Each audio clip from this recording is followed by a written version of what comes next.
다 복원합니다. 검찰청에서. 그 이유가 여기 있다.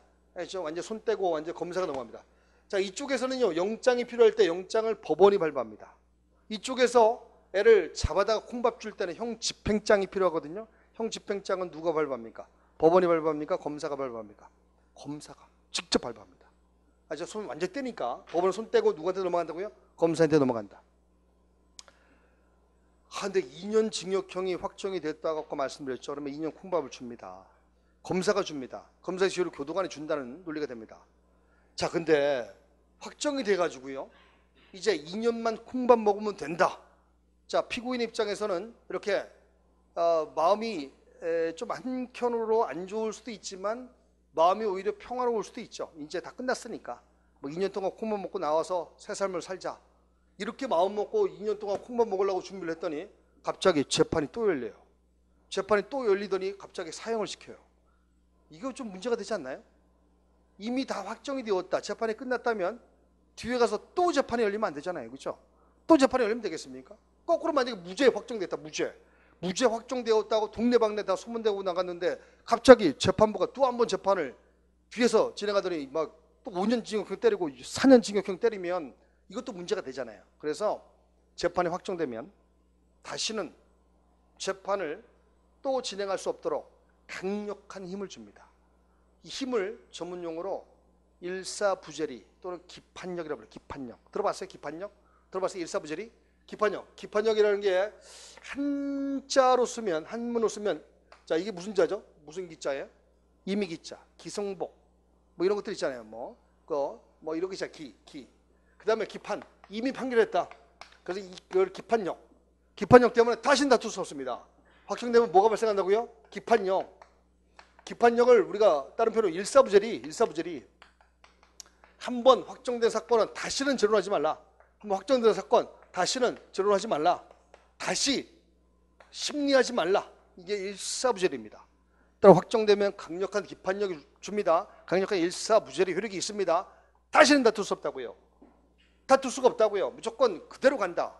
근데 말이죠, 2년 징역형이 확정이 되었습니다. 다시는 다툴 수 없다는, 다시는 재판이 열릴 수 없다는 기판력이 있으되, 만약에 이 재판이 너무나 잘못된 재판이라면 그게 나중에 친범이 밝혀지는 바람에 그게 탄로가 났습니다. 그러면 아무리 기판력이 있다 하더라도, 아무리 일사부재력이 있다 하더라도 그 재판은 당연히 다시 한번 재판을 통해서 그 재판은 당연히 찢어버려야 될 거 아니겠습니까? 그렇죠? 그래서 이와 같이 예외적으로 말이죠, 너무나 잘못된 재판인 경우에는 일사부재리 기판력이 있다 하더라도 다시 한번 재판이 열릴 가능성이 있습니다. 이걸 우리가 재심이라고 해요. 재심 있죠? 얼마 전에 영화에도 나오잖아요. 그죠? 약촌오거리 사건, 그 재심 있었죠? 그래서 이 재심, 그래서 이 기판력 내지 일사부재리 효력을 깨는 제도로서 아주 예외적으로 진행되는, 자, 이러한 재판 절차가 있는데 이걸 우리가 재심이라 칭해야 된다. 재심은 비상구제입니다. 재심은요, 자, 일반적으로 이루어지는 절차가 아닙니다. 재심은 아주 예외적으로, 정말로 예외적으로만 진행된다. 잊지 마세요. 그죠? 그 재심 절차라는 게 있다. 이렇게 자 두시면 되겠습니다. 자, 그다음에 다시 볼게요. 확정을 기준으로 해서 말이죠, 요 이전과 요 이후에 다른 특성이 하나가 있습니다. 일단 저 다른 특성을 보기 전에 저 범인의 이름을 좀 바꿔줘야 됩니다. 저쪽에는 뭐였죠? 피의자. 여기는 뭐였죠? 피고인. 여기는 뭐라고 볼게요? 여기는 말이죠, 형을 받는 자, 형 집행을 받는 자, 받을 숫자 써요. 받을 숫자. 형을 받는 자에서 수용자. 여기 수용자라는 표현 씁니다. 수용자 있죠? 수용자. 자, 수용자라는 표현, 그 수용자. 여기는 뭐죠? 피고인. 여기는 뭐죠? 피의자. 그래서 피의자, 피고인, 수용자. 자, 용어 자체가 헷갈리시면 안 됩니다. 정확하게 구별하시고요. 자, 여기서 확정을 기준으로 해서 양자의 다른 특성이 있습니다. 확정되기 전까지는 말이죠, 이때까지는 저 사람이 아무리 훔쳤다 하더라도, 훔쳤음이 뭐 CCTV에 완벽하게 걸렸다 하더라도 일단은 그 사람의 인권을 보장해 줍니다. 철저하게 그 사람을 무죄로 생각하고 재판을 진행합니다. 절대로 고문하거나 절대로 폭행하거나 절대로 협박하는 이런 일이 없어야 됩니다. 절대로 강압적인 어떤 이런 상황이 없어야 됩니다. 그래야만 인권이 보장될 수 있죠. 그래서 확정되기 전까지는요, 철저하게 무죄로 추정을 하면서 수사를 진행하고 재판을 진행합니다. 그걸 우리가 무죄 추정의 원칙이라고 합니다. 무죄 추정. 그래서 확정되기 전까지는 철저하게 무죄 추정의 원칙이 적용된다. 알겠죠? 무죄 추정이라는 것은 인권 보장을 위해서 나온 제도입니다. 피의자 피고인의 인권을 철저하게 보장하자. 알겠죠? 그래서 무죄 추정이다. 자, 무죄 추정이기 때문에 만약에 피고인의 범죄 행각이 좀 아리까리하다. 법관의 입장에서 말이죠. 한 것 같기도 하고 안 한 것 같기도 하다. 이럴 때 유죄를 때릴 수 있습니까? 없습니까? 없습니다. 왜? 무죄 추정이니까요. 아리까리하다면 애매모호하다면 가급적 무죄로 가라. 이게 무죄 추정입니다. 따라서 자, 이 피고인의 범죄 행각이 아리까리하다. 법관의 마음속에 확신이 없다. 그럼 뭐로 가죠? 무죄. 무죄로 간다. 그렇죠? 무죄로 간다. 자, 이게 무죄 추정의 원칙입니다. 이 법학이라는 것이 말이죠. 저 이탈리아에서 시작됐어요. 이탈리아의 그 신학 있죠. 신학. 하느님을 섬기는 신학. 신학을 뒷받침하기 위해서 만든 학문이 법학이에요. 법학. 12세기에 만들어졌고요. 이 법학이 이탈리아로부터 시작돼서 유럽으로 퍼지고 그 다음에 대서양 건너서 미국으로 퍼지고 그 다음에 아시아로 퍼진 겁니다. 이게. 그래서 이 법학의 어떤 용어들이 나올 때 그 기원이 말이죠. 이탈리아 라틴어가 그 기원이 되는 경우가 많습니다. 제가 이렇게 잔뜩 설명드리는 이유는요. 여기서 듣보잡에 라틴어를 하나 좀 사용하려고 합니다. 이제 무죄 추정의 원칙이니까요. 아까 말씀드렸죠. 아리까리하다, 애매모호하다. 그러면 누구의 이익으로 갑니까?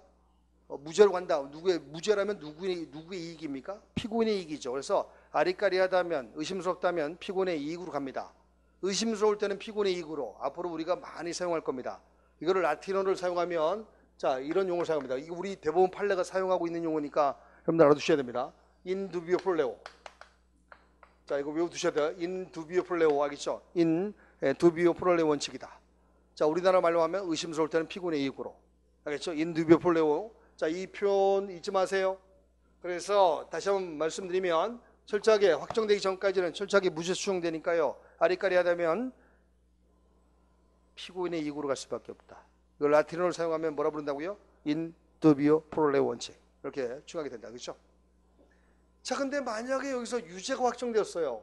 유죄가 확정되면 이제 더 이상 무죄 추정되지 않습니다. 그러면 진짜 나쁜 놈이에요. 재심이 제기되는 건, 재심이 진행되는 건 아주 예외적 현상이고요. 그러면 재심이 제기되는 것이 예외적 현상이라면 자, 원칙적으로는 그놈이 나쁜 놈이 되는 겁니다. 유죄 판결이 확정되면 더 이상 무죄 추정되지 않아요. 자, 여기부터는 이제 진짜 유죄로 취급해서 이제 앞으로 콩밥을 주고 형을 집행하게 됩니다. 자, 그래서 이쪽은 무죄 추정되지 않는다. 이 지금 요 다른 특성을 잘 보셔야 됩니다. 저걸 통해서 나중에 한 두세 문제 먹고 들어가는 시기 될 겁니다. 그 나중에 보더라고요. 그래서 이런 절차를 통해서 간다. 야, 근데 범죄를 범하는데 절추행각을 지금 범하는데 어떤 놈이 몰래 그 범죄 행동을 엿본 놈이 있습니다. 몰래 목격한 놈이 있습니다. 목격한 놈을 우리가 뭐라 부르죠? 목격자? 영어로 뭐죠? 네, 영어는 하지 말자 우리가. 가급적. 자, 목격자라고. 목격자가 말이죠. 만약에 수사 단계에 들어왔다면 자, 얘를 우리가 뭐라 칭할 거냐면 참고인. 참고인에 칭합니다. 참고인. 자, 앞으로 참고인 나오면요. 어리버리 하지 마세요. 참고인 나오면 수사 단계다. 수사 단계입니다. 참고인 나오면 수사 단계다. 알겠죠? 그 다음에 만약에 저 사람이 목격자가 말이죠. 법정에 자, 불리고 들어왔습니다. 법정으로 들어왔습니다. 공판 단계 들어왔습니다. 그러면 쟤를 뭐라 부르죠? 증인. 어떻게 알았지? 잘하시네, 증인. 자, 증인을 불러. 증인, 참고인 구별 철저하게 해두시고요. 자, 다시 가면 수사 단계에 있다 뭐? 참고인. 공판 단계에 있다 뭐? 증인. 알겠죠? 이렇게 봐두시면 됩니다. 여기는 형집행 단계 들어오면 뭐요? 아무것도 아닙니다. 그럼 투명인간입니다. 왜? 여기는 더 이상 목격자가 필요치 않죠. 왜? 재판이 다 끝났잖아요. 끝났는데 무슨 목격자가 필요합니까? 그래서 형사소송의 전체 흐름이 이렇게 움직여 갑니다. 해보니까 별거 아닙니다. 여기다 이제 우리가 살을 붙여갈 겁니다. 살 붙이는 게 엄청 많기 때문에 우리가 좀 버겁기도 할 겁니다. 그러나 재미 위주로 가면요 별거 아닙니다. 자, 근데 여기서 한 단계가 빠졌어요. 자, 뭐가 빠졌냐면, 자, 수사기관이 철저한 조사를 해서 범죄 혐의가 있을 때 공판으로 들어가고 공판 결과 확정이 되면 드디어 형집행으로 간다라는 거 이제 우리가 이제 알게 되었습니다. 근데 수사기관이 어떻게 저 절도 행각을 알게 되었죠? 어떻게 저놈을 잡아다가 조사를 하게 되었죠? 저 수사가 시작한 어떤 기폭제가 된 어떤 원인이 있겠잖아요. 그렇죠? 그 원인 때문에 그 기폭제가 된 뭔가 이것 때문에 뭔가 이 수사가 시작되었을 거 아니겠습니까? 수사기관이 전혀 이러한 절도 행각이 있었다는 걸 전혀 모르는데 대뜸 수사가 시작될 일은 없을 거 아니겠습니까?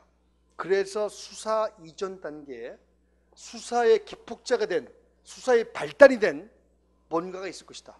제건대 범죄 피해자가 와서 꼬지릅니다. 범죄 피해자가 와서 하소연합니다. 이걸 뭐라 불러요? 고소라고 불러요. 고소. 자, 고소를 합니다. 피해자가 와서 말이죠. 여러분들 그 초등학교 졸업할 때 받았던 거 기억나나요? 선물 받았던 거? 물방울 다해 반지? 안 받았어요? 초등학교 졸업할 때 엄마가 안 줬어?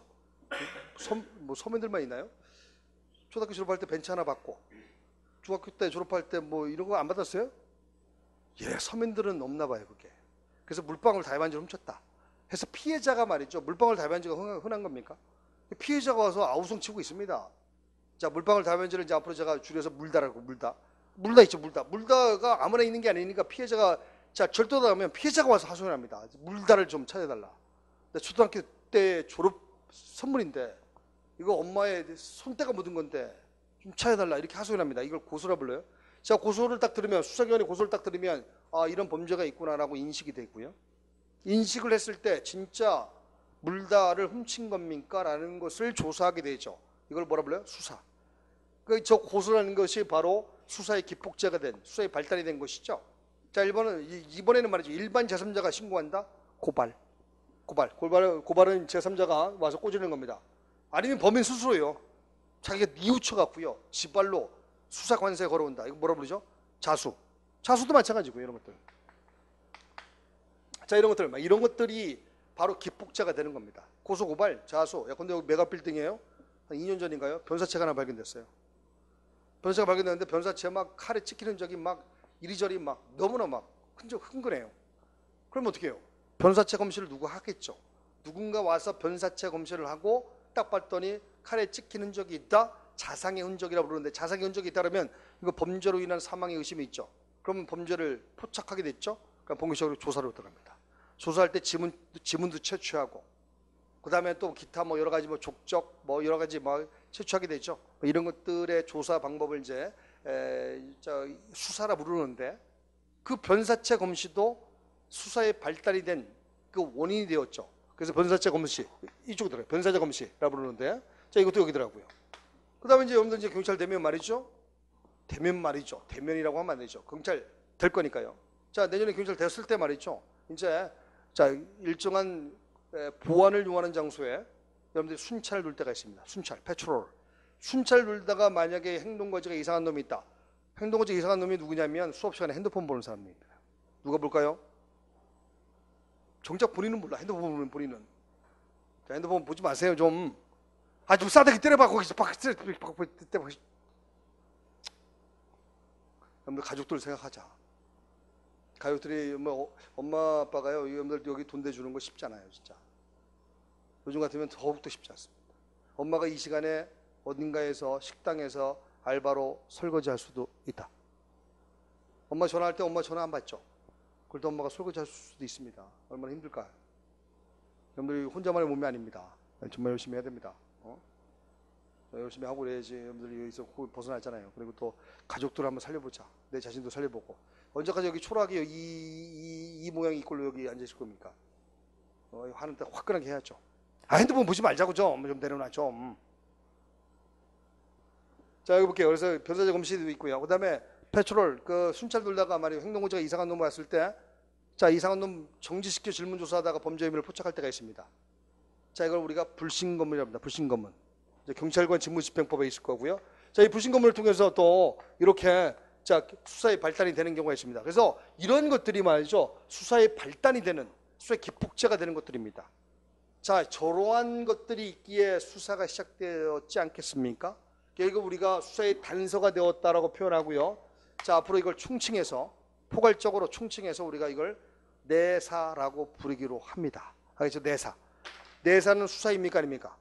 수사가 아닙니다. 수사 이전 단계에 있는 겁니다. 그래서 수사의 기폭제가 된 내사, 수사의 기폭제가 된 것이지 수사가 아닙니다.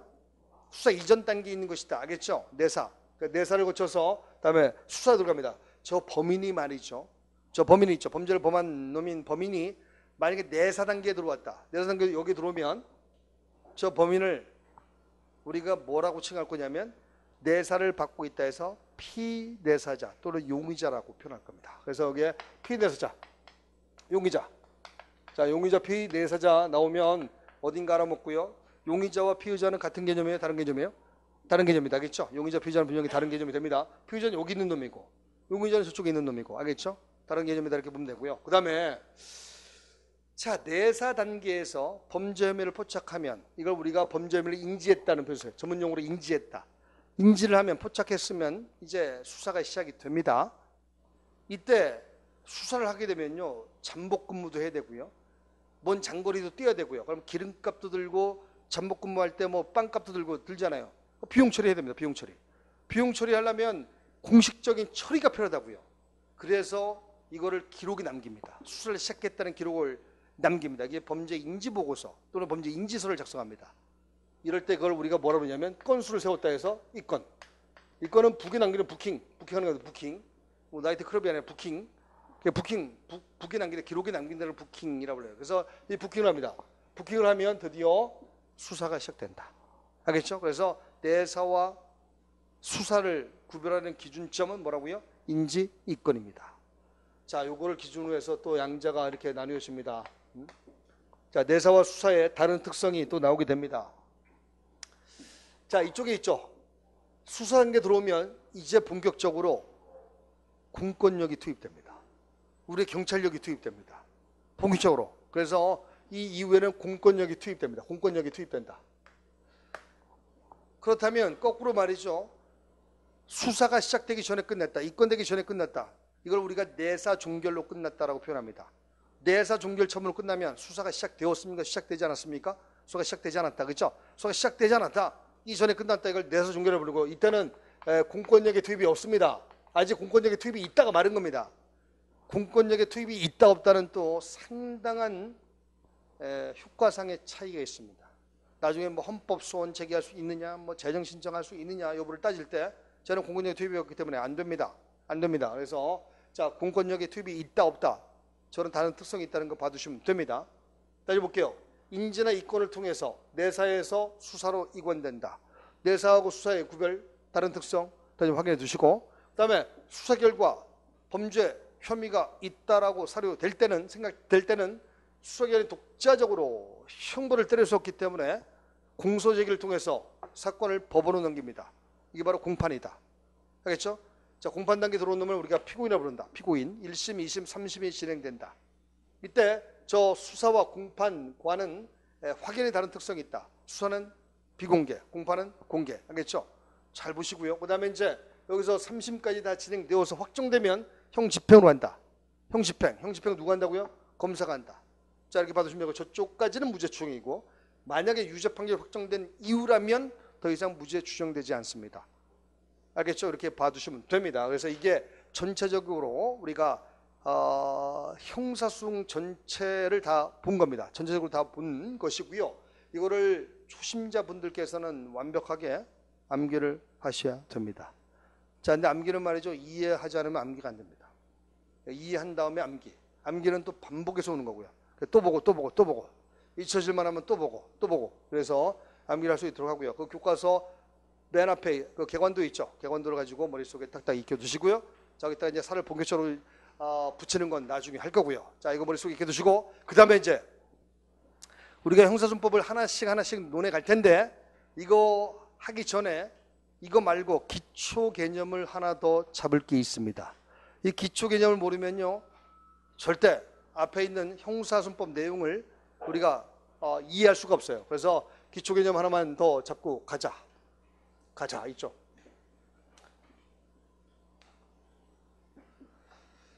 자, 여러분들 법원의 재판이 뭔지 아세요?